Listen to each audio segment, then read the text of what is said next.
Once a pioneer, always a pioneer. Hello students, welcome in Pioneer classes. तो आज हम Pioneer classes में NEET 2025 के रिजल्ट के साथ हैं और आज हमारे साथ हैं आरती तो जिन्होंने एक अच्छा स्कोर किया नीट 2025 में. कॉन्ग्रेचुलेशन आरती तो for this achievement. Thank you ma'am. तो सबसे पहले आरती तो आप हमारे स्टूडेंट्स को बताइए कि आपकी नीट की जर्नी, नीट का प्रिपरेशन और पायोनियर क्लास के साथ आपका सफ़र कहाँ से शुरू हुआ, कब से सब शुरू हुआ? तो मैम पायनियर क्लासेस के साथ मेरा जो जर्नी है वो मीन्स 11 से स्टार्ट किया मैंने. तो वो 2 साल का जर्नी था 2023 में आफ्टर गिविंग 10th.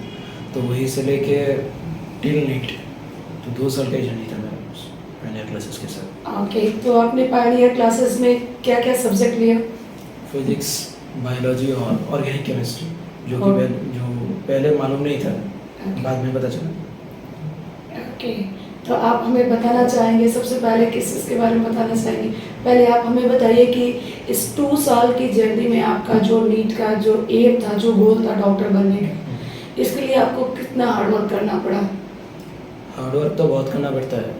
तो सेल्फ स्टडी तो सबसे ज़्यादा इम्पोर्टेंट है. उसके बाद जो टीचर्स का रोल होता है, जो गाइड वो करते हैं हमको, सिर्फ ऐसा नहीं कि जस्ट पढ़ाई पे ही सिर्फ. तो इसके अलावा भी जो हमारा मीन्स कभी कभी क्या होता है ना कि वो ट्रैक से अलग हो जाते हैं हम लोग, मैक्सिमम लोग जो डिस्ट्रैक्शंस होते हैं. तो उससे सही ट्रैक पे लाना, उसमें भी बहुत रोल प्ले किया. 11th में मेरे मार्क्स इतने ज़्यादा आते नहीं थे मॉक टेस्ट में. तो 12th के जस्ट बिगिनिंग में सर ने मुझे बुला के समझाया. बहुत बड़ा इंसिडेंट था कि ऐसा करो. तो उस टाइम पे से मीन्स क्या होना कि एक सडन हाइक मार्क्स में देखा गया मेरा, और वो ऑल थ्रू आउट 12 मेरा मेंटेन रहा सर की बात मानने से. चाहते तो आप बताइए कि पाइन क्लासेस के बारे में पता कैसे चला था आपको स्टार्टिंग में? जोर से बोलिएगा.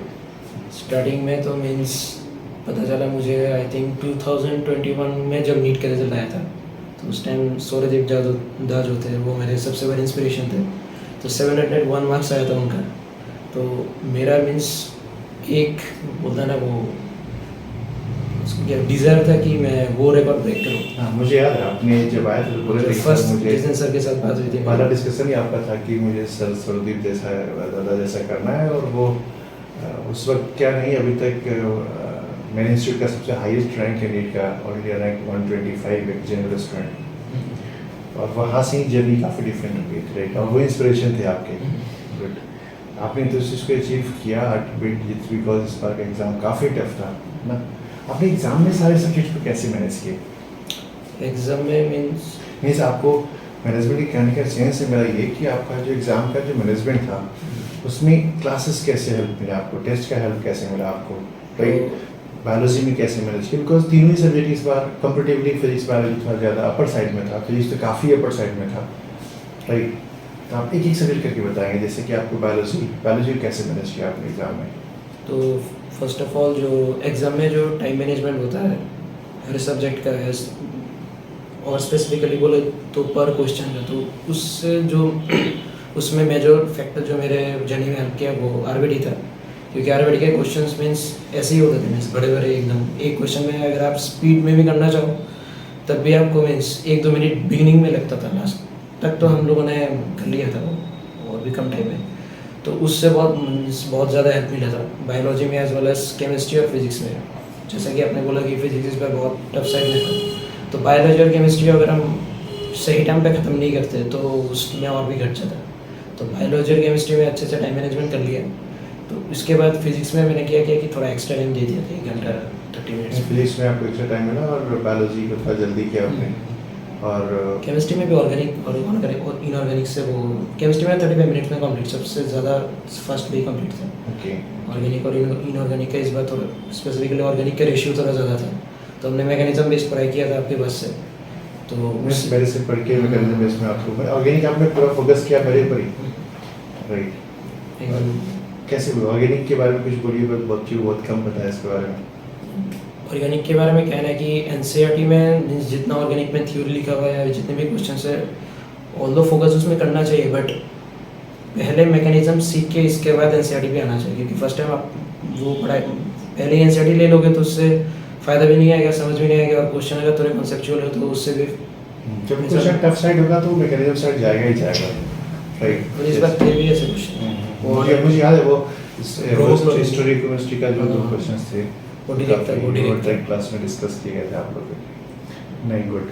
और कुछ बायो को लेके कैसा होता है ऑब्जर्वेशन है? बायो में तो मीन्स बहुत सारे टेस्ट दिए थे हमने, मीन्स बायो में मीन्स इतना ज़्यादा फोकस किया था, संभवम बोलिए, मीन्स हर एक जो एग्ज़ाम में अच्छा करने के लिए जो हर एक चीज़ चाहिए, उस पर हर एक चीज़ को मीन्स स्पेसिफिक करके एक एग्ज़ाम लिया गया था। जैसे टाइम मैनेजमेंट, जल्दी ख़त्म करना टफ क्वेश्चंस को, उसके लिए संभव, अगर क्वेश्चन थोड़ा इजी साइड में आए तो उसको कैसे हैंडल करना है, पुरुषोत्तम। इसके बाद हम लोग 11th 12th में मंथली लेते थे, जो एवरेज होता था क्वेश्चन, अगर एवरेज है और आरबीटी तो सब लोग को पता है। मतलब बायो के प्रिपरेशन में आपको यहाँ पे हर पैटर्न का क्वेश्चन करने का मिला। जो टेस्ट होते हैं वो जरूरी नहीं है कि ऐसा नहीं है कि सभी टेस्ट का पैटर्न एक ही है, सभी टेस्ट का पैटर्न अलग है। इट मीन्स मतलब किसी भी एंगल से क्वेश्चन आए नीट में, नीट अपनी जो भी स्ट्रेटेजी लगाए हम उस पर परफेक्ट जाए, इस तरीके से यहाँ पे प्रिपरेशन कराया जाता है बायोलॉजी की टेस्ट क्वेश्चन पेपर के लिए। ठीक है, क्लासेस की आई मीन जितनी भी टेस्ट आप दे रहे हो, राइट, जो भी हम लोग फ्रेम करके देते हैं उसमें आप मुझे बताइए कि क्लास तो सबसे इम्पोर्टेंट है, राइट। कभी आपने ऐसा था कि कभी कोई बायो क्लास मिस किया? बायो क्लास की स्पेशलिटी क्या थी आपके यहाँ पे? बायोलॉजी क्लास तो यूनिक था, क्योंकि जनरली ये मीन्स बहुत रेयर होता है कि टीचर खुद अंडरलाइन कराते हैं NCERT line by line. Means जो जनरली क्या होता है कि टीचर्स जितने भी होते हैं वो कंसेप्ट पढ़ा देते हैं, नोट्स करा देते हैं, और जो इंपॉर्टेंट चीज़ें मार्क करनी होती है वो स्टूडेंट लोग या फिर हम लोग घर में जाके करते हैं। तो मैम वो भी क्लास में करा देती थी, तो हम लोग का मीन्स डबल रिविजन हो जाता था जब जाते थे। मैं हमेशा बोलता हूँ इस बात को, जो कि ट्रुथ भी है, आप इस बात को फील किया। मैं भी आपको पहले बोला हूँ मैं कि नीट सिलेक्शन में ना तो बायो का जो रोल है वो बहुत वाइटल है, क्योंकि जो अगर आपका अगर इन टर्म्स ऑफ बायो बता रहा हूँ मैं कि अगर सारी चीज़ें काफ़ी एक्सप्लेन करके क्लास में दे दी जाए ना, दिन ओनली आप वहाँ से टाइम बचा करके आप टाइम फीस केमिस्ट्री की देखिए ज़्यादा प्रैक्टिस करते हैं, ये सच्चाई, राइट। एनीवे, और क्लासरूम के बारे में बताएं आप बायो और भी कोई फिजिक्स, बायोलॉजी, आपका फिजिक्स का क्लासरूम कैसा रहा? बायोलॉजी में ओके, तो क्या था कि बायोलॉजी में मीन्स कुछ ऐसे चीज़ें थे जो मीन्स वो फैक्ट्स ही ऐसे थे कि ताकि एग्ज़ाम में वो आपको गलती कराए। तो मेरी किताब में अभी भी लिखा हुआ है 11 12 स्पेसिफिकली, क्योंकि 12 में क्या है ना कि लास्ट के चैप्टर्स जो हैं वो थोड़े मेमोराइजिंग चैप्टर्स हैं। तो उसमें क्या है ना कि मैम वो मीन्स हाईलाइट करके दी थी कि इस जगह में अगर ऐसे क्वेश्चन आए तो ऐसे फंसा सकता है। ओके, जैसे मैं स्पेसिफिकली बोलूँ हाँ बोलिए बिल्कुल। स्पेसिफिकली बोलूँ तो हमारा एक चैप्टर था ऑर्गेनिज्म एंड पॉपुलेशन का। यस यस, तो ऑर्गेनिज्म एंड पॉपुलेशन में जो आपका पैरासाइटिज्म में एक आपका पर्टिकुलर पॉइंट आता था। तो उसमें जो जिस पेज से मेरे किताब में जिस पेज से पैरासाइट स्टार्ट हुआ था उसके बाद के जो पेज था उसमें जो फर्स्ट लाइन था उसमें एक आपका फैक्ट होता था कि पैरासाइटिज्म जो चीज़ है वो हर एक पर्टिकुलर एनिमल किंगडम में हर एक चीज़ में दिखाया जा सकता है, वो इनवर्टिब्रेट्स हो या वर्टिब्रेट्स हो या लोअर जो चीज़ हो। तो मैम ने हमको बोला था कि एग्जाम में अगर गलती कराया गया तो वो वर्टिब्रेट की जगह इनवर्टिब्रेट लिख देगा, करेक्ट, जबकि वो किताब में वर्टिब्रेट ही लिखा हुआ था। हाँ। तो ऐसे करके बहुत सारे चीज़ें हैं, सब याद नहीं मुझे, बट वो एक बहुत यूनिक चीज़ था। एक्चुअली आप लोग को जब एनसीईआरटी हाईलाइट कराया जाता है, मतलब आप जो कहना चाहते हैं मैं उसको बोल रही हूँ, उसमें बता दिया जाता है कि सेंटेंस में क्या चेंजेस करके आपको गलत करवाया जाता है। लेकिन ये सारी चीज़ें ये डेफिनेटली हमें इस चीज़ को अपने टीचिंग सिस्टम में इंक्लूड करना चाहिए, सो दैट कि जो पैटर्न है वो तो हम पढ़ा देते हैं, लेकिन क्वेश्चंस कब कहाँ से चेंज किया जाए ये भी स्टूडेंट के माइंड में इंस्टिल करना बहुत ज़रूरी होता है। 3 सब्जेक्ट आपने ऑलमोस्ट यहाँ बायोलॉजी पूरा पढ़ा, और शायद आपने बायोलॉजी और फिजिक्स का कहीं मल्टीपल चॉइस भी नहीं रखा, totally focused on pioneer classes, single choice, organic full पढ़ा, मतलब आपका organic chemistry, biology, physics totally focused on pioneer classes, test deal, classroom and materials and all. इन तीनों सब्जेक्ट को बैलेंस कैसे किया? और एक चीज़ मुझे बताइए कि जिन बच्चों को लगता है कि मल्टीपल चॉइस की रिक्वायरमेंट होती है एक सब्जेक्ट के लिए, कितना ज़रूरी है? क्या ये सही है मल्टीपल चॉइस के थ्रू जाना, या सेल्फ स्टडी को इंसिस्ट करना जरूरी है? along with बहुत सारे बच्चों को समझ में आता है कि हम 11th से अगर अपनी पढ़ाई स्टार्ट करेंगे, हमने 10th से कुछ भी नहीं किया, राइट, या फिर इस क्लास में जाएंगे तो मुझे समझ में आएगा कि नहीं। वो इनके एग्जाम्पल है बिकॉज इन्होंने अपनी पढ़ाई ही स्टार्ट की क्लास 11th से प्राइमरी क्लासेस से था, और ये 2 साल में रियली बहुत पढ़ाई किया उन्होंने। ऑलमोस्ट मैं कंफर्म नहीं, बट उनका स्टेट रैंक 2 भी हो सकता है। मुझे अभी तक जब तक स्टेट टेस्ट नहीं आएगा इसको मैं कंफर्म नहीं कर सकता। ऑलरेडी 1 हमारे पास है, 2 ये हो सकते हैं, राइट। और इनका सबसे अच्छी बात कि इनको फिजिक्स में सबसे हाईएस्ट मार्क्स है, राइट। इन सबसे अच्छा परसेंटाइल की फिजिक्स के इतने टफ क्वेश्चन में भी, राइट। उसका राज क्या है आपका? क्लासरूम, कंसेप्ट्स या क्या? इस बार फिजिक्स में क्या हुआ, ऐसे ही ब्रेक बोलो। इस बार फिजिक्स में क्या होता कि हर एक टॉपिक से मीन्स क्या होता है ना कि हर एक चैप्टर में कुछ घटिया टॉपिक्स होते हैं जो किसी को पसंद नहीं है, और उन घटिया टॉपिक्स में भी जो घटिया क्वेश्चंस होते हैं उनसे क्वेश्चन आए थे जो कि sir top level question, top level question, मतलब जिसमें बच्चे लोग को लगता है कि ये चैप्टर से ये क्वेश्चन नहीं आ सकते, इतना लेंदी, इतना टफ, इतना कंसेप्चुअल नहीं आ सकता वही सर। क्वेश्चन, जिसमें नीट के बच्चे अवॉइड करते हैं। और मी एज ए टीचर उसको मैं क्लास में ज़्यादा एम्फसाइज करता हूँ, करा भी दे देते हैं। राइट। हाँ, तो वो बहुत ही इम्पैक्टफुल है, जेन्युइनली है, जितना चाहिए उतना, राइट, है ना। और क्या था? हाँ वही था। और क्या है ना कि जो डिराइवेशन होता है, डिराइवेशन हर एक फिजिक्स के कुछ कुछ पर्टिकुलर चीज़ है, वो सब लोग बोलते हैं कि बोर्ड्स के लिए इतना ज़रूरी नहीं है। तो हाँ, सब डिराइवेशन जो है वो रिलेवेंट नहीं है, कई सारी रिलेवेंट है, लेकिन सर ने क्या था कि जो सर्कुलर मोशन में जो डिराइवेशन है वो सब कुछ कराया था। मीन्स मेरे कॉपी में मेरे को अभी भी याद है, तो वो ऐसे घुमा के स्लैकिंग जो पूछा इस बार डायरेक्ट क्वेश्चन 100 पूछा उसने इस तरीके से। सर ने थीटा दिया था, उसमें अल्फा था, अच्छा, हाइट का ही क्वेश्चन वो क्लास में था। नहीं, और ये तो हो गई पढ़ाई की बात है। डेफिनेटली डीपीपी आप अच्छे से करते हो और सब कुछ करते हो, बट मैं कुछ इनके बारे में बता दूँ तो ये बहुत ही सिंसियर रहे हैं ड्यूरिंग दिस 2 years। बीच में थोड़ा बहुत होता है, पेशेंस लूज करते हैं बच्चे, उसमें से भी थे, बट मैं उनको थोड़ा सा गाइड किया उस टाइम में, ठीक हो गए। बट अल्टीमेटली उन्होंने एंडिंग बहुत अच्छा किया, राइट, है ना। 2 बातें और अपनी लास्टली बोर्ड और entrance is very tough. RBT चल रहा होता है उस वक्त, है ना। फिर बोर्ड आरबीटी का कोई भी टेस्ट मिस नहीं किया आपने शायद, राइट? कोई भी टेस्ट नहीं, सिर्फ आरबीटी नहीं, जितने भी टेस्ट थे वो थ्रू आउट द ईयर, जितना भी एग्जाम पूरा पैरेंट क्लास से कोई भी टेस्ट आपने मिस नहीं किया, चाहे वीकली हो, मंथली हो, जो भी स्कूल एग्जाम आ जाए तब भी। अरे हाँ, बढ़िया। तो बस सारे टेस्ट आपने मैनेज कर लिए, ये बहुत बड़ी बात है आपका स्कूल के एग्जाम आ की क्योंकि स्कूल एग्जाम हर सिचुएशन के लिए आप रेडी थे। नहीं, ठीक है। और ये मैं एक क्वेश्चन पूछ रहा था आपसे कि आपका जो बोर्ड था और आपका आरबीटी चल रहा था, उस वक्त आप प्रिपेयर भी कर रहे थे एग्ज़ाम के लिए, कैसे मैनेज करते थे इसको? देखिए सर, वो बोर्ड्स के लिए जो है ना कि वो एक्स्ट्रा से पढ़ना कुछ है वो मेरे को नहीं लगता। थोड़ा लैंग्वेज जो है वो आप खुद से भी लिख सकते हो, क्योंकि वो लोग लैंग्वेज में फोकस नहीं करते, वो जो मेन चीज़ होता है उसमें फोकस करते हैं। और इस बार का जो बोर्ड्स का जो क्वेश्चन था वो भी अच्छा खासा ही था। बहुत अच्छा क्वेश्चन था। फिजिक्स का बोलिए, बायोलॉजी, इनफैक्ट बायोलॉजी में तो मेरे को मीन्स सोचा भी नहीं था कि ऐसा अच्छा क्वेश्चन वो डाल देंगे। वो बायोटेक्नोलॉजी में एक था वो जो जो आपका वो क्या होता है ना कि वो ट्रांसफॉर्मेशन का बेसिक था।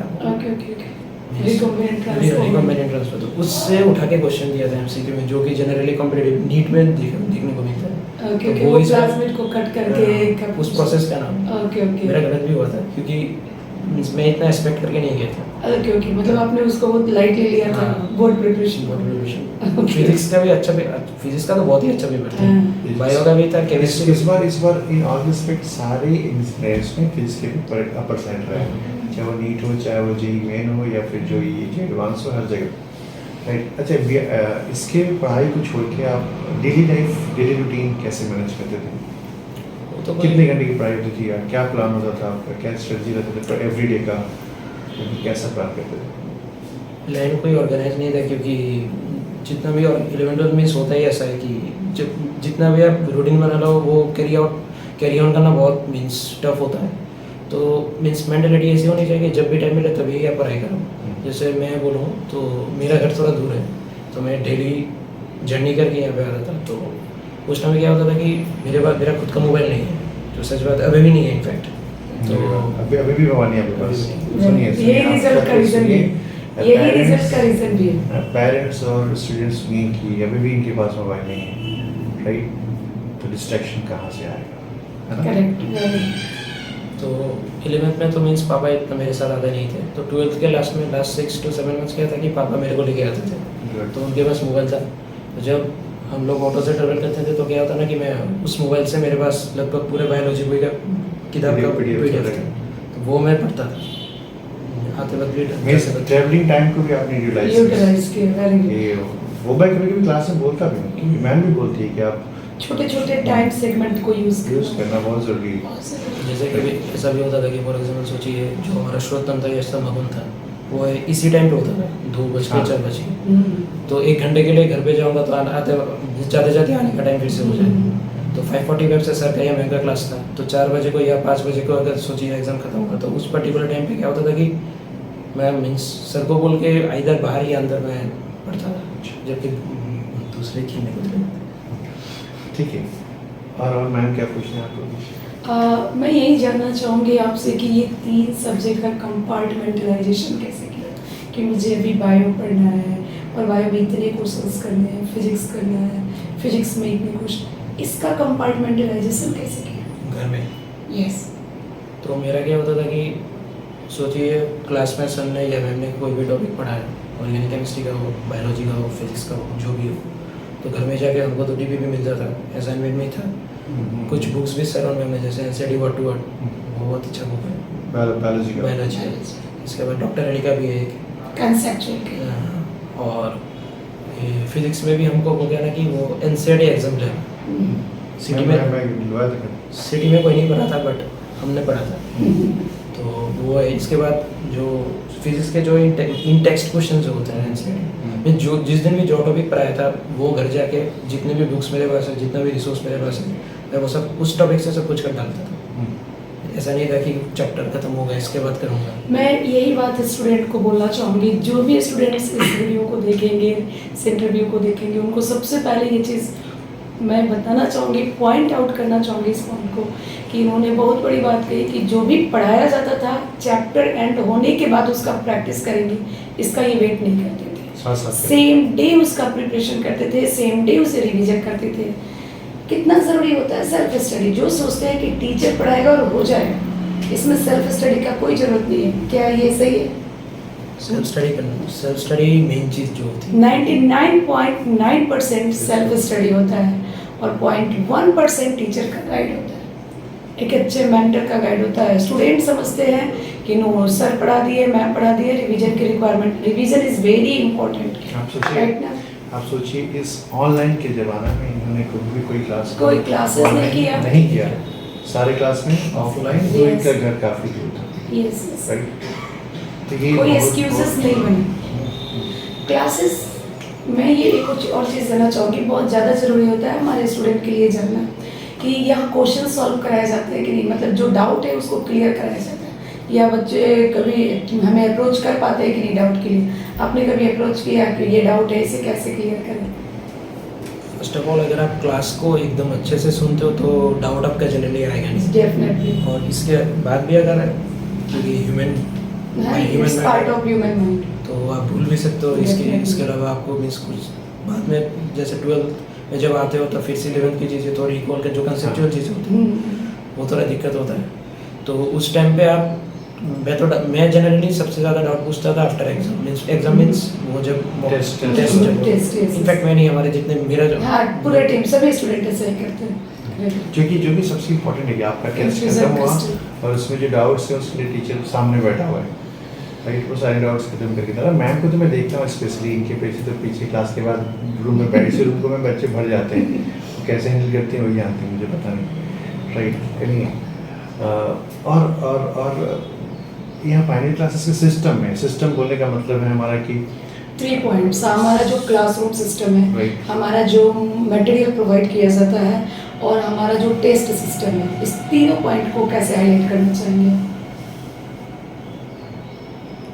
सिंगल वर्ड में बोलूँ मैं तो मीन्स एवरीथिंग इज स्पेसिफिक। ऐसा नहीं है कि इरिलेवेंसी के बारे में कुछ नहीं है, सब कुछ रिलेवेंट है। और मीन्स अगर आप यही सिर्फ करते हो तो आपको इनफैक्ट बुक्स की भी ज़रूरत नहीं पड़ती, आपके वैसे ही सब कुछ निकल जाए। अगर आप इन सेंस की टाइम टू टाइम आप रिवाइज करते रहो, रिवाइज किया आपने और चीज़ों को अच्छे से मीन्स फर्स्ट टाइम जब पढ़ा तभी अच्छे से पढ़ा। जो सच बात है कि बहुत लोग क्या होता है ना कि वो सिलेबस जल्दी ख़त्म करना चाहते हैं, तो उससे कुछ फ़ायदा नहीं होता, क्योंकि फर्स्ट टाइम सोचिए आपने जो 12th का सिलेबस है वो सोचिए आपने अगस्त में ख़त्म कर लिया और वो परफेक्शन है 60% का, तो आपको तो फिर से वो बाद में पढ़ना पड़ेगा। और बाद में एक चीज़ अगर आपने एक बार पढ़ लिया तो बाद में वो पढ़ने का मन भी नहीं करता, क्योंकि क्या ना कि रिवीजन थोड़ा बॉडी प्रोसेस होता है। तो वही है, सिलेबस बोलिए या फिर जो भी बोलिए वो देर से थोड़ा टाइम लीजिए, थोड़ा देर से कंप्लीट कीजिए, बट अच्छे से कीजिए, अच्छे से, ताकि डिटेल स्टडी जरूरी है। मतलब सिलेबस खत्म हो तो एक्चुअल में खत्म हो, पढ़ के खत्म पढ़ के के साथ। इन डेप्थ में खत्म हो, एज ए टीचर के लिए खत्म नहीं, बच्चों के लिए भी खत्म है ना। अच्छा, ऐसे आपको यहाँ पे कभी स्टाफ्स का कोई सपोर्ट में इशू हुआ? हमारे स्टाफ जो हैं वो तो जब ज़्यादा था तभी sub level smiling face. Right, good, ठीक है। ज़्यादा टाइम मिलेंगे आपका और आपसे हम एक दो चीज़ पूछेंगे, जो कि जूनियर्स को क्या बोलेंगे आप क्लासेस के बारे में, यहाँ के टेस्ट के बारे में, यहाँ पे क्लास कंटेंट के बारे में, राइट, क्या क्या आप गाइड करना चाहेंगे? तो मैं जो बोलूँगा कि मीन्स जो भी फैसिलिटी आपको मिल रहा है सब कुछ एक मीन्स हर प्लेन को, ऐसा नहीं कि यहाँ पे नहीं लिया है किसी और जगह। सोचिए अब अगर आप 3-4 जगह से 30% ले रहे हो तो अल्टीमेटली एवरेज भी आपका 30% ही जाएगा। इससे अच्छा है कि एक ही जगह से 100% टोटली मीन्स जो होना एक्सट्रैक्ट कर लो, और अपना भी 100%, खुद का भी 100% मीन्स बोथ साइड जो चीज़ होनी चाहिए, सिंगल साइड से नहीं होगा कुछ। मिस मत कीजिए। इनफैक्ट मैंने स्कूल के एग्जाम्स तो फिर भी ठीक है, बोर्ड्स के टाइम में भी मैंने कुछ मिस नहीं किया। जो आरबीडी तो फिर भी एग्जाम, इनफैक्ट सर जो प्रैक्टिस क्लासेस बुलाते थे वो भी मिस नहीं किया। वो क्रिसमस के दिनों की, संक्रांति के दिनों की, सर जब भी हर दिन आए, हर दिन, मतलब आपका जो 2 इयर्स था एक टोटली नीट के नाम है, राइट ना, इसको हम यही कहेंगे, राइट ना। मतलब आप मैं तो भूल ही गया था इस बात को बोलना आपसे कि आफ्टर सिलेबस कंपटीशन यहाँ प्रैक्टिस सेशन भी आपको दिए जाते हैं। लास्ट टाइम बहुत जरूरी होता है। बच्चों को लगता है कि सिलेबस खत्म हो गया, पढ़ाई खत्म हो गया, चलो घर बैठते हैं। क्या ऐसा पॉसिबल है कि नहीं, इंस्टीट्यूट में एकदम एफर्ट लगाना रेगुलर? रिजल्ट नहीं होगा। स्पेसिफिकली क्या है ना कि जेईई मेंस में सबसे ज़्यादा हेल्प मिलता है, बिकॉज कि जेईई मेंस के पहले आप कभी भी वो ऑल इंडिया एग्जाम में कोई नहीं बैठा है, तो जेईई मेंस के पहले। और एक चीज़ है ना कि चीज़ें जब आप पढ़ते हो 11th में, तब आप क्या ना कि सेगमेंट में पढ़ते हो, ये बढ़ाई ये बढ़ाई ये बढ़ाई, एक साथ जब क्वेश्चन आते हैं तब दिमाग में जो मीन्स एक प्रेशर आता है कि फर्स्ट क्वेश्चन सोचिए इस चैप्टर से, सेकंड क्वेश्चन 12 से है। हाँ, ये उसमें तो वाइटल है। तो वैसे वहाँ पे mixed कैसा करते हैं। सपोर्ट मिलता है आपको यहाँ से, है ना मैम? कुछ ये बताइए कि यहाँ स्टूडेंट के सिर्फ एकेडमिक चीज़ों को फोकस किया जाता है कि उनको डिसिप्लिन पे भी बहुत ध्यान रखना है? वो तो मैंने बिगनिंग से बोला है, क्या बोला है, एक बार रिपीट करना चाहते हैं? जैसे मैं और स्पेसिफिकली बोलूँ तो पिछले साल इसी टाइम पे 11th के लास्ट मॉक टेस्ट दिया था मैंने, 580 आया था मेरा, जबकि मेरे जितने भी दोस्त थे सबके लगभग 650 के आसपास चले गए थे। तो उस टाइम पे क्या होता कि ऑर्गेनिक केमिस्ट्री क्लास में आया था मैं, तो उसने सर ने थोड़ा ग्रुप वाइज क्लास कराया था, सर बीच में बैठे थे बस चारों, तो उसी में सर ने देखा आई थिंक कुछ, तो मेरे को बुलाया। ओके, बुलाया। मतलब यहाँ बच्चों के हर एक गर्ल्स से उनको मेंटरशिप मिलता है, राइट ना, हर तरीके से। ड्रास्टिक इंक्रीज हुआ मेरे मार्क्स में। लास्ट 11th के लास्ट मॉक टेस्ट में मेरा आया था 580, और ओके। 12th के जो लास्ट मॉक टेस्ट था हाँ। जो इस इंसिडेंट के 9 दिन बाद हुआ था, वो भी याद है मुझे, मैंने कैलकुलेट किया था, तो मेरे मार्क्स 650 चले गए थे। मैंने मेरा रैंक जो रैंक लिस्ट होता था 13 से मेरा रैंक 2nd पे चला गया था, याद है मुझे। तो स्टूडेंट, मैं आप लोगों को यही बताना चाहूँगी, सर आप भी कुछ पूछना चाहते हैं? लास्ट वर्ड क्या बताएंगे आप? जूनियर्स को क्या सजेस्ट करेंगे? सेल्फ स्टडी सबसे ज़्यादा इम्पोर्टेंट है, टीचर्स पे बिलीव रखना उससे भी ज़्यादा इम्पोर्टेंट है। जो भी वो बोले सब भले के लिए होता है, आप पढ़ने आते हो टीचर्स को जज करने के लिए नहीं, तो जो वो बोले वो सब कुछ मीन्स उनको ब्लाइंडली फॉलो करने से सब कुछ हो जाता है। खुद से दिमाग लगाने की ज़रूरत नहीं है, दिमाग लगाना है मीन्स एक्स्ट्रा चीज़ों पे नहीं कि ये होगा वो होगा, उसी से हो जाता है। चलिए फिर ओके देन स्टूडेंट्स, मैं आप लोग को यही बात बताना चाहती हूँ कि मुझे इस इंटरव्यू में जो अर्पितों से हमारी बात हुई, इसमें 3-4 पॉइंट अर्पितों ने बहुत जेन्युइन बोला, बहुत सही बोला, जो सभी स्टूडेंट को फॉलो करना चाहिए। फर्स्ट पॉइंट तो मैं ये बोलूँगी कि कंसिस्टेंसी 2 इयर्स बहुत ज़रूरी है, राइट ना। सेकेंड पॉइंट्स जो इन्होंने बताया कि टोटली दूसरे टीचर्स या दूसरे को ब्लेम देना पेरेंट्स टीचर को, उससे ज़्यादा ज़रूरी है सेल्फ फोकस्ड रहना, सेल्फ स्टडी करना and day to day study करना, हर दिन की पढ़ाई को हर दिन कंप्लीट करना। एंड जो थर्ड पॉइंट मुझे इनसे बात करके जो सबसे अच्छा लगा, जो सभी स्टूडेंट को सीखना चाहिए, वो ये है कि इन्होंने पूरी नीट की जर्नी में किसी मोबाइल और किसी तरह के सोशल मीडिया की चीज़ों से डिस्ट्रैक्ट नहीं हुए, राइट ना, जो कि हमारे स्टूडेंट का सबसे ज़्यादा वीक पॉइंट है। आज के स्टूडेंट अच्छे स्टूडेंट अपनी पढ़ाई को ख़राब कर देते हैं सोशल मीडिया के चक्कर में, डिस्ट्रैक्शन के चक्कर में, मल्टीपल रिसोर्सेज के चक्कर में, और इन सब से अर्थितों ने खुद को प्रोटेक्ट रखा। तो it's the best point of his study and is through out journey. तो थैंक यू अर्थितो, आपका हमारे पायनियर्स स्टूडेंट को अपना एक्सपीरियंस बताने के लिए, शेयर करने के लिए, and congratulation for your coming futures. आप बहुत आगे बढ़े, देश के बहुत बड़े डॉक्टर बन के हमारे सामने हैं, ठीक है। So thank you students. तो चलिए अर्थितो हमें बताएंगे कि फिर से हम बोलते हैं इस चीज़ को, once a pioneer always a pioneer. Thank you students.